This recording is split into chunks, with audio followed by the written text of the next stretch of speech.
Bonjour à tous et bienvenue dans cette nouvelle vidéo où nous allons voir comment connecter le Phoenix Instant Logger à Tor.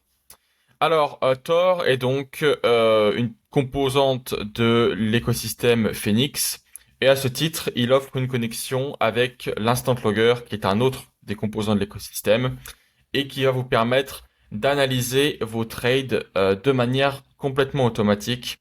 Normalement, le logiciel fonctionne de son côté, hein. L'Instant Logger est un logger de trade, mais Tor offre la compatibilité avec ce dernier ainsi qu'une licence à vie. Alors, pour l'exemple ici, j'ai donc pris le compte, donc le compte que nous utilisons depuis l'entièreté de cette série de vidéos, à savoir le 76 et j'ai copié le 55 au 54. Donc, je vais enregistrer ces changements pour être sûr de ne pas les perdre. Voilà, donc c'est maintenant fait. Une fois que ça c'est bon, je vais pouvoir diminuer cette fenêtre. Juste pour vous montrer que ça marche correctement, je vais activer cette fenêtre pour les ordres de Quantower. Alors ici, notez que j'utilise Quantower, mais n'importe quelle plateforme compatible avec comment dire Rhythmic ou DXFeed ou l'intégralité des autres vendeurs disponibles sur Tor fonctionnerait également. Donc ici, je vais me positionner sur le 55. Voilà, c'est déjà fait. Et je vais placer un ordre limite. Hop. Et comme vous pouvez le voir, donc l'ordre a été correctement copié. On a le même prix sur hop, les deux comptes différents. Et en guise de vérification, vous pouvez voir qu'en commentaire, l'ordre copié a un petit T. Donc ce qui signifie que il a été placé par tort. Voilà, donc si je le bouge, vous pouvez voir que ça se fait instantanément. Donc il n'y a pas de souci là-dessus. Pour l'exemple, je vais aussi vous montrer ce que ça donne sur l'interface de Tor. Et si je vais dans position, hop, et que je vais dans ici, clac, ordre en cours, j'attends un peu et j'obtiens, comme vous pouvez le voir, tous mes ordres qui sont juste ici. Donc comme je l'ai dit dans les vidéos de présentation, vous pouvez avec Tor désactiver un ordre à distance. Donc là, imaginons que je désactive uniquement le 54, ça désactiverait uniquement le 54. Mais par contre, si je désactive le 55, ça va enlever le 54 et le 55. Donc voilà, j'ai un message de confirmation, je fais OK. Et là, comme vous pouvez le voir, les deux ordres se sont enlevés et j'attends un peu et l'interface de Tor s'est actualisée. Donc ça, c'est extrêmement pratique si vous avez, parce que là, je suis en train de copier sur le même compte de propre firme, mais si vous copiez par exemple entre deux propres firmes différentes ou entre deux fournisseurs complètement différents, alors vous n'aurez pas cette interface de Quantower ou de votre plateforme préférée, et donc vous devrez vous fier uniquement à l'interface de Tor. Donc, pour l'exemple, je vais donc passer un trade. Alors, je vais passer un trade, un ordre marché, disons, et je vais vraiment instantanément retourner sur mon interface de Tor, hop, aller dans position, et comme vous pouvez le voir, il y a donc mes positions qui sont prises avec le bon PNL et comment dire une interface actualisée en direct. Alors, une fois que ça c'est fait, qu'est-ce qu'on peut faire avec cette interface? Eh ben, je vais simplement ici utiliser la même action, à savoir une annulation de la position. Hop, pour vous montrer que ça marche correctement. Voilà. Donc comme vous pouvez le voir, ça a été annulé direct. Et après, j'ai donc ma position qui est apparue dans ordre clôturé. Alors ici, position clôturée, pardon. Alors ici, comme vous pouvez le voir, les quantités se sont actualisées. Tout s'est actualisé. Et ce qui va nous intéresser dans cette vidéo, c'est ce bouton analyser. Alors, ce bouton analyser, il y a deux chemins qui s'offrent à vous. Soit vous n'avez pas le Phoenix Instant Logger installé sur votre ordinateur, ce qui est la situation probable. Dans ce cas, quand vous cliquerez dessus, il y aura un message qui va apparaître vous disant de le télécharger. Dans ce cas, vous avez juste à le télécharger et à suivre la procédure d'installation.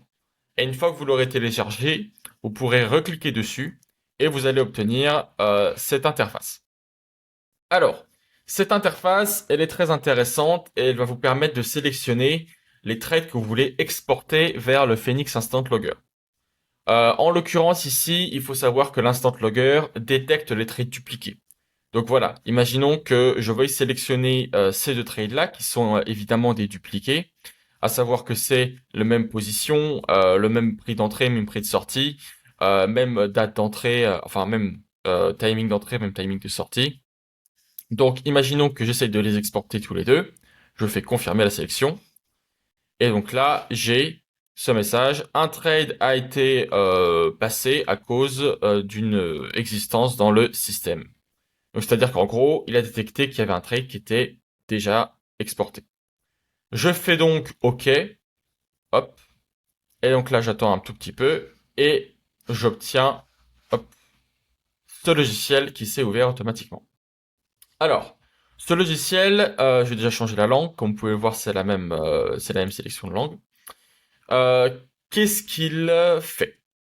Ça, c'est l'Instant Logger, et si vous ne le connaissez pas, c'est donc le logiciel de Phoenix qui permet d'analyser vos trades.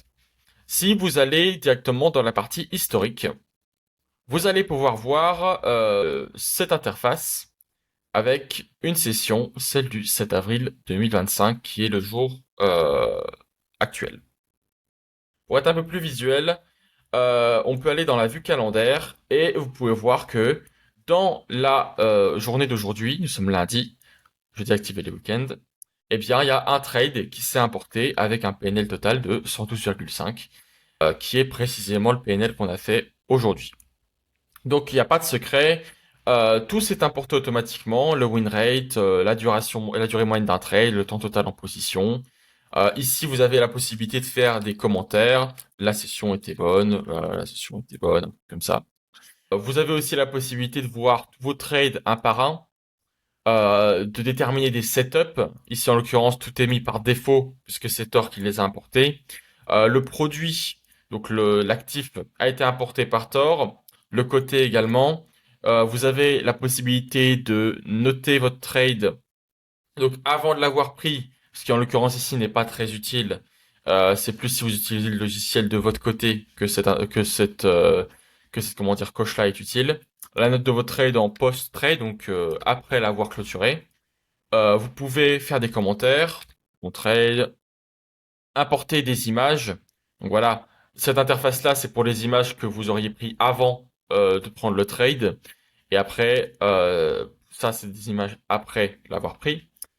Vous pouvez ajouter une copie d'écran directement, un fichier, détruire l'image ou alors la partager sur les serveurs de Phoenix, donc avec un lien internet. En fait, vous pouvez faire plein de trucs, hein. Et vous avez également la meilleure des possibilités, à savoir l'analyse. Donc là, vous avez votre espérance, votre graphe de PNL en fonction de la semaine, du mois, des trades, des jours, un filtrat de vos setups par condition de marché, euh, un filtrat aussi par setup, enfin par comment dire actif. Là, si je sélectionne ESM5, ce qui est le produit d'aujourd'hui, bah, fatalement rien ne change puisque on n'a plus qu'un seul trade sur ce produit. Si par exemple je sélectionne ES, bah voilà, il n'y a pas de trade, donc l'interface se vide complètement. Donc vous voyez, vous pouvez cumuler les filtres avec le Phoenix Instant Logger.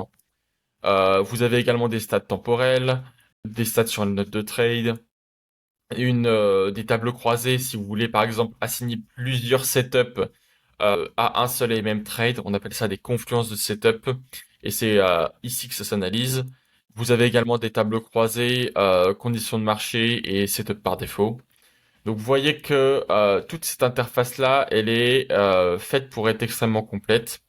Et la dernière chose à dire, c'est la partie configuration où là vous avez la possibilité d'ajouter vos setups, vos conditions de marché, vos actifs. Donc là, en l'occurrence, comme vous le voyez, l'actif ESM5 qui a été importé par Tor, c'est bien ajouté ici. Et vous avez également des buts, donc buts journaliers, hebdomadaires, mensuels, que vous pouvez complètement configurer. Donc voilà, ça c'était la présentation rapide de l'Instant Logger. Et comme vous pouvez le voir, l'importation de vos trades par Tor, c'est fait avec une simplicité déconcertante. En quelques secondes, c'est réglé. Et ça vous permet vraiment de, comment je pourrais dire, automatiser et réduire le plus possible votre temps de logging. Et on peut même penser à une utilité complètement autre de Tor, puisque je peux tout simplement aller ici, désactiver la copie de mes comptes. Voilà, tac. Donc là, il n'y a plus de copie sur mes comptes. Je vais passer un trade. Hop, donc je vérifie que je suis toujours sur la 55, voilà. Je vais passer un petit trade. Voilà, tac. Je vais le clôturer immédiatement. Hop. Et je vais rouvrir Tor. Clac. Et dans position clôturée, comme vous pouvez le voir, eh bien le trade que j'ai fait s'est déjà actualisé. Et je peux derrière, évidemment, venir cliquer sur analyser, clac, et choisir d'exporter mon trade, confirmer la sélection. Donc, comme vous pouvez le voir, l'Instant Logger s'est ouvert. Si je vais dans historique, hop, vue calendaire, vous pouvez voir que un trade s'est ajouté. On est maintenant à deux. Et là, donc, je retrouve mes commentaires précédents. Ça a été actualisé. Et donc, trade 1, j'ai toujours mon bon trade de la dernière fois. Et en trade 2, avec un moins 50, eh bien, j'ai mon nouveau trade qui a été importé, qui a duré seulement 4 secondes. Donc vous voyez qu'au final, grâce à cette intégration, vous pouvez utiliser Tor non seulement comme un copieur de trade, mais également comme un logiciel pour enregistrer automatiquement vos trades. Et ça remplace donc, par exemple, le coût d'un abonnement à un journal de trade plus poussé, puisqu'au final, ça fait très très bien le travail. Voilà, c'est tout pour cette vidéo consacrée à la connexion avec l'Instant Logger. J'espère qu'elle vous a été utile et on se retrouve dans la prochaine. À plus.